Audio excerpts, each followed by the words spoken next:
Hi, and welcome to my FlossTube channel. I'm jeanfarish, and I am so glad that you're here with me today. I'm going to start by talking about some shops that are local to me.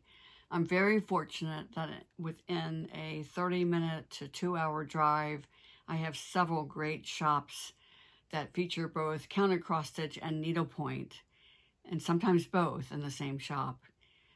And I realize that not everybody is that fortunate. And so I do count myself as being blessed in that way. So I want to start by talking about Stitch Point on Friendly, which is in Greensboro. And a couple weeks ago, I took some photos while I was there, which I'll share with you while I'm talking a little bit about the shop. Stitch Point has been in business actually longer than I have. When I started designing cross stitch in 1981, Stitch Point was already an established shop, and it's still quite a going concern. I've been teaching beginner and intermediate classes at Stitch Point for a couple of years now. Of course, in the past 18 months, things have been put on hold, but I'm going to start teaching needlepoint again this summer. We have a class set up for August 21st. This is my introduction to tent stitches, and I go through the steps in all 3 of the tent stitches, which is one of the things that confuses a lot of novice needlepoint stitchers. The continental stitch, basket weave, and half cross are all tent stitches. And so we talk about all 3 of them, and then each person can choose which method they want to use to stitch the class project, which is this pretty little heart that can be used as an ornament or just kind of, a small that you put in a basket. Or I've seen people who have had glassed-in bookcases that they've hung things like this, say, from the knob on the glass front part of it. Anyway, a lot of different ways that you can use this. So the heart class will be in the morning, and then that afternoon, I'm going to teach an introduction to Bargello.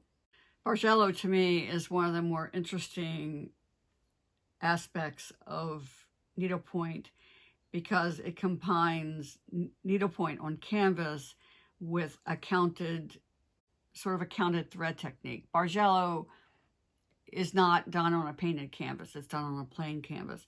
And actually, just one of the things we talk about in that class is how this design, if you turn it upside down, you just get a very different look. So this colorway I'm referring to as a pomegranate. And the students who sign up can also choose to do this in shades of pink, which I refer to as Sweetheart Bargello. And you can see where when you do it in that way, you really get the sense of the shape of a heart.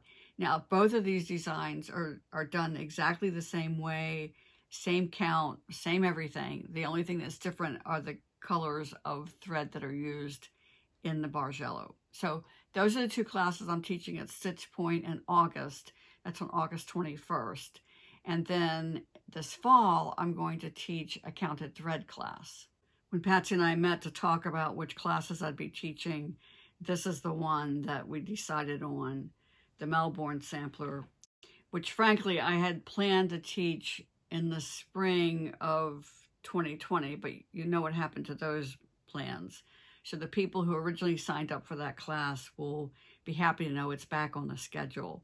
And we're hoping to add some more students to that class as well. So this one, the big emphasis is learning this technique of doing a drawn thread technique. Now that, of course, is when you actually are drawing the threads out of the piece and then stitching around and among those threads that are left to create interesting patterns. So that's the Melbourne Sampler. Now, I'm also going to be teaching the Melbourne Sampler in Denver in October. Now, those details are not quite all in place yet, so I will add more about that hopefully next week, but just as soon as I have the details, I will share them with you. And also this fall, I'll be teaching this technique, which is called Chottie's Plaid. And what I love about this is that it's completely reversible. It's a very interesting technique, and once you get started and you've established your pattern of colors, it is sort of, to me, is like a Zen type stitching where you don't really have to think about it, and so it makes it perfect for doing on a trip. I will have some predetermined colorways like this one, but people can also choose their own colors, and of course I'll share those details with the people as they sign up for the classes. So again, this one's completely reversible. I love it for coasters. It makes it very practical by stitching it with pearl cotton, which is 100% cotton. It's absorbent, and of course with it being two-sided, it makes it very, very easy to finish, which I will also include the finishing instructions in with my class information. So that's one of the classes I'm teaching on the 2 trips this fall. And the other one is the kindness sampler. I love this little sampler because it's a good introduction to white work. We'll learn a variety of stitches. This one's a pulled thread stitch. Of course, not all white work stitches are pulled thread. So this one will have a variety of some pulled thread and some that are not pulled thread. And although I will be putting the kits together with these shades of purple and sort of a moss green, what I love about this design is you can really do it in a lot of different colorways, and it's going to be pretty. So that's one of the 2 classes I'll be teaching. I'm kind of going back to the drawing board with this one as well, because I want to do it so it's a little bit wider. I have a finishing idea that came to me while I was visiting the Stitch and Frame shop down in Rock Hill, South Carolina this weekend. And I love that shop, by the way. That's another one that's, of all the shops in what I consider in my area, that one is the greatest distance from me. But it's always worth the trip down there to Rock Hill. It's just over the border in South Carolina. Charlotte kind of sits right on the border of North and South Carolina, and I'm north of Charlotte. So, but when I go down to Charlotte for various reasons, I will make the excuse, of course, to go to Rock Hill as well. So, but back to this idea that I have, I came up with it while I was at the shop, and I love this thing, which I'm not ready to reveal now, but as soon as I have kind of reworked this, and I'll be sharing that with you as well. Now, both of those classes are classes I'm teaching on my 2 fall trips. I'm teaching the same 2 classes on each of the 2 trips, both Chottie's Plaid and the white work. So I'm hoping that some of the people who are kind of diehard counted cross-stitch people who have maybe never tried needlepoint will try the Chottie's Plaid, because again, it is so similar to what you're used to doing with counted cross-stitch. The only difference is it's done on canvas, and it's all in a half cross. So anyway, we'll see. But I've got my fingers crossed that those 2 classes are going to have a lot of appeal to the people that are on those trips. And again, you know, back to the plaid one, what's nice about that is once you get started, it's a great project to have with you on any kind of a trip, because it's, I won't call it mindless. You do have to pay a little bit of attention, but it's a very rhythmic process. So once you get a row established, it's not like you're constantly looking at a chart, and the color changes are all made row by row. So anyway, that's what I have planned for this fall. The Great Parks trip, by the way, is full. We are keeping a wait list, or I should say the guys at RGE Travels are keeping a wait list. And of course, again, these 2 trips are ones that are being organized by a very well-run travel agency under the auspices of Trafalgar. And so they're handling all that part of it. But they did let me know that that one is full, and they're, as I said, keeping a wait list. But the Redwoods, Rails, and Winery tour does still have openings. And, you know, I think that one of the things that's appealing about that trip is I think we're all going to enjoy the scenery. And the trip appeals to people who are really into trains. We're going to be seeing some vintage trains. We're going to be going on some train trips. We're going to a train museum. There's just all kinds of things that have to do with the rails part of this. So for people who are really keenly interested in that, I think the trip's going to have a lot of appeal. But isn't there just something magical about trains anyway? Now, I'm going to be coming to the trip by train. I'm leaving from Denver on the overnight Zephyr, and I am really looking forward to that wonderful observation car with, you know, almost not entirely glass, but like part of the roof is glass and the sides are all glass. And so we're going to just have a bird's eye view of some incredible scenery as we travel from Denver to the West Coast. So I guess even though I wouldn't consider myself a train, I don't know, I don't know what word to use. It's not a hobby of mine, but there's just something really fascinating, I think, about travel by train. Anyway, so that's part of it. And then the third part of it is the winery part. And that's combining the train thing. I have always wanted to go on that Napa Valley wine train, which we visit different vineyards and we have wine tastings, and we're just going from place to place by way of train. So that's going to be really cool.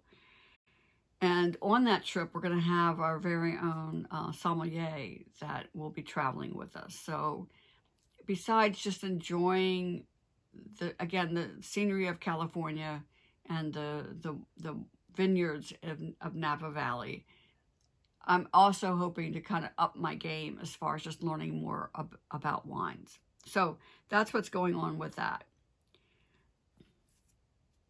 Now, when I was just showing you the kindness thing, I wasn't showing you the whole thing because I have unframed it and once again discovered that as careful as I think that I am in the way I have things framed, do you see all this damage up here? Now, I have washed this and soaked it a number of times, and I just don't think I'm going to get these stains out. And fortunately, it's not, I'm going to reframe this, even though, like I said, I'm going to rework it so that it's not quite so long and skinny. People in the class will have a choice of either stitching it like this or stitching it in the other format. But when I pin this and to prepare it for framing, this is not going to show. But I'm showing it to you now because I, again, hear so many people talk about using tape on their work. And when you do that, you're just kind of asking for trouble in my book. There's so many other easy, safe ways to mount your work without using tape that I would really encourage you to explore some of them. Of course, my favorite way is pinning. I have shown you some pinning techniques in previous episodes, and I'll continue sharing some of that as we go along. But I just wanted to share this as sort of a cautionary tale that you just need to be careful about using tape. Now, whenever I see these discussions on discussion boards, primarily, frankly, in Facebook groups, half of the people will chime in and say that they don't really care about the longevity of their work. They're doing it for their own pleasure. And if it is stained or not framed properly or whatever down the road, it's not their concern. And when people voice that, I want to respect it.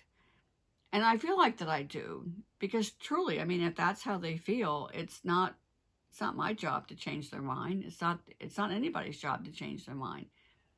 I think my concern comes from the fact that it influences so many new people that are new to our craft. And that is really the only reason that you'll find me making comments that might be a little bit contrary. But the other thing that I wanted to share with you today is, what if all the makers of the vintage textiles that we enjoy and treasure today, what if they didn't care? What if they were careless about how they worked their projects, how they treated them? then we wouldn't have them to enjoy. And I'm not necessarily just talking about the impressive museum quality samplers that so many people enjoy. I'm talking about simple things as well. This is a sweet little vintage towel that somebody stitched. I don't know when. I have no idea how to date this. I did not stitch this. This was a gift given to me by a very cherished friend who's also a needlework designer and teacher. And I have just always loved this little piece. It is so simple and fairly well stitched. Frankly, I don't use this as far as like, drying dishes with it or whatever, but I kind of use it more as a display sort of thing in my kitchen. And I've always been, I don't know, just had a really soft spot about anything blue and white in the kitchen.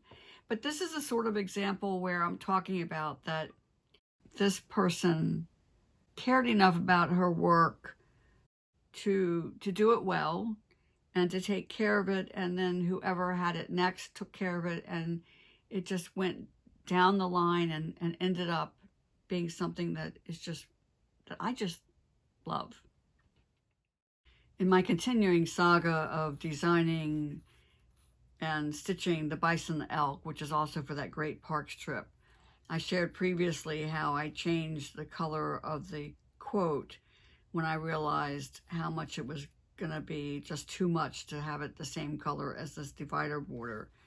And after I stitched in this new little guy, which I'm really pleased with how he works in with the Southwestern theme, I then started working on this little motif, and once again realized that because I changed this color to green, now this is too much to have the same green right there. So that's going to have to get ripped out. So I started the little rabbit that's going to go right here. And this is just coming right along. I need to get this done and get it to the framer so I can get it photographed and ready for that trip. So this will be the stitch along project for the Great Parks trip. And of course, there'll be a stitch along project for the Redwoods, Rails, and Winery tour as well.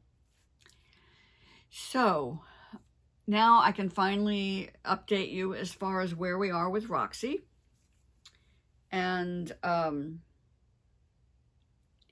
big addition for part 5 is the quote. And this was done with a variegated floss, one of the variegated flosses from Cosmo. And so I'm really pleased with how that has turned out. And then the other part of part 5 was continuing with the strawberries on both sides and doing 2 rows of a herringbone stitch. Now, the quote is done right from Roxie's original. When I am dead and in my grave and all my bones are rotten, when this you see, remember me, or I shall be forgotten. And this sort of seems dark or gloomy in our 21st century sensibilities. And so I've already shared with the group how they can rework this and just do this last part of the quote, just the when this you see, remember me, or I shall be forgotten, and space that out differently. And that made me think of many times there will be projects that you'll love the border, or you'll love elements of it, but the quote isn't quite what you want. It's not your cup of tea, as they say. So what can you do as a stitcher? Now, in the case of Roxie, the complete alphabet is already in the design. You've got all the capital letters, you've got all the lowercase letters, and you even have a script alphabet if you want to use some of those. But how can you take that without investing in software and with just a needleworker's knowledge of charting things out? How can you then take a quote that you like and make it fit in that space? So that's what I want to talk about right now. don't know how well this is going to show up on camera here, but this is graph paper where it's done with every 10th line dark, and it's done in blue, which when you want to photocopy something that's done like this, what you will find is that those lines will disappear. They don't print, they don't copy. And that's done very deliberately for people who use this type of paper for designing, for drafting, etc.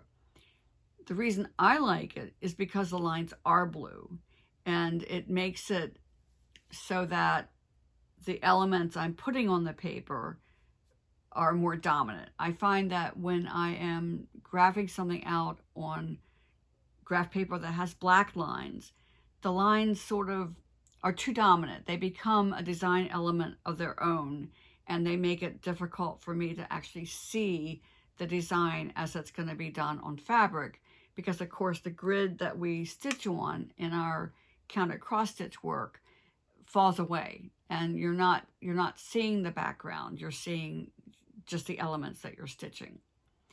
So I'm just going to give you a very quick sort of tutorial on how I would graph out quotes. And in fact, the way I did it back in the 80s when I first started my company, before every house had a computer and before we were wearing them on our hands and had them in our pockets in the form of a phone. So, as we all know, the world has changed drastically since the 1980s. So how do we get from the idea stage to something that we can then use to stitch? First of all, most graph paper, standard graph paper, is done either 4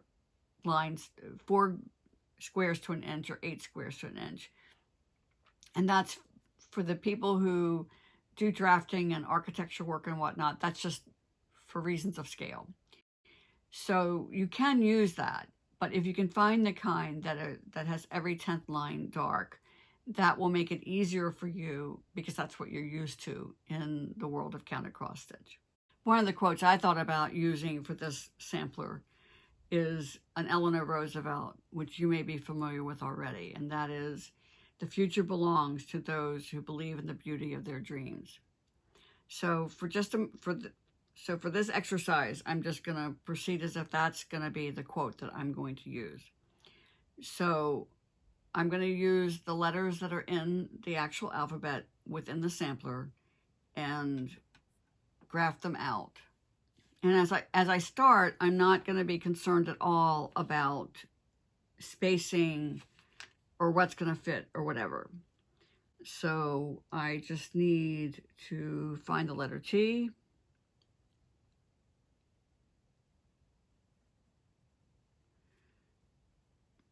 And I'm just going to graph it all out in one color. And as you see, I'm not graphing X's. I'm just filling in the squares.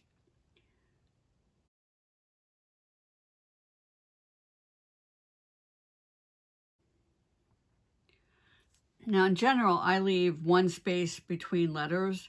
There are some times that I leave more, and trying to space out letters on cross-stitch fabric is a challenge because it's very fixed. If you're stitching over 2, you can either leave 2 threads between letters or 4 threads. You don't have the option of leaving 3 threads, for example.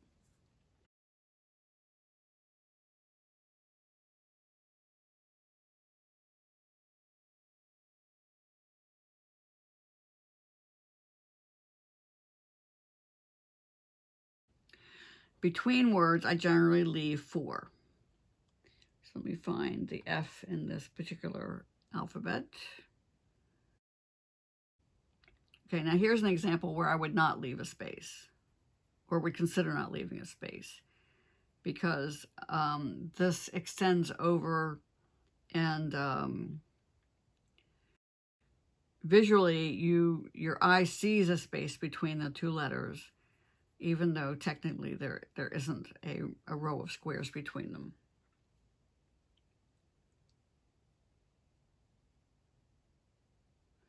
Now this particular alphabet, the T is kind of weird. It's as short as the letters like the U and the E. That's very unusual. Well, I shouldn't say very unusual. I can't speak to whether or not there are other samplers with such a short T. But that's where, if that bothered you, then, you know, you could certainly change it to a more traditional sampler style T. And of course, what I'm showing you will work even if you're not doing a sampler, if you're just doing any sort of yeah, so you can use any alphabet.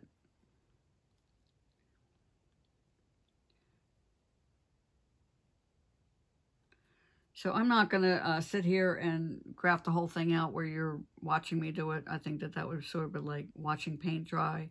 But I'm going to get a bit of it done so I can then show you the next step.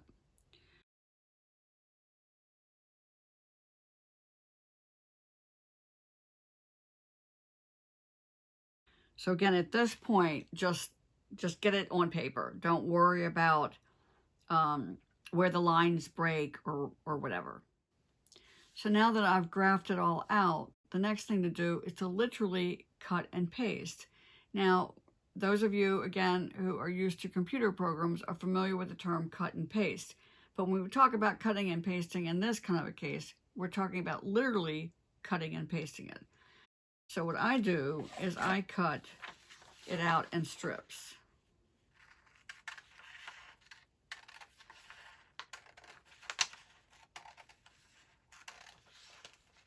And again, I'm not going to do the whole thing on the tape here. I'll just get this done and then we'll show you what I do with it. Oh, now what I do here at the end of a word, if I've got the space, I'll go ahead and put the four extra lines there. And I'm leaving one square above and one square below each one of the strips. Now for the first one, I'm not going to leave space because I probably won't have any there. And now on a second piece of graph paper, now I start playing around with how I want to space this out.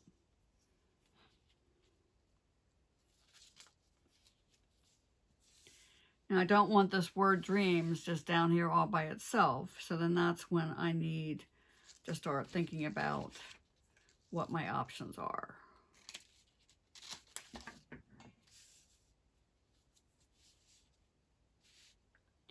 You also want to think about how much space you want between lines. And then this is what allows you to then center it very easily. And then after I get it laid out the way I want it, then I tape or paste it all down.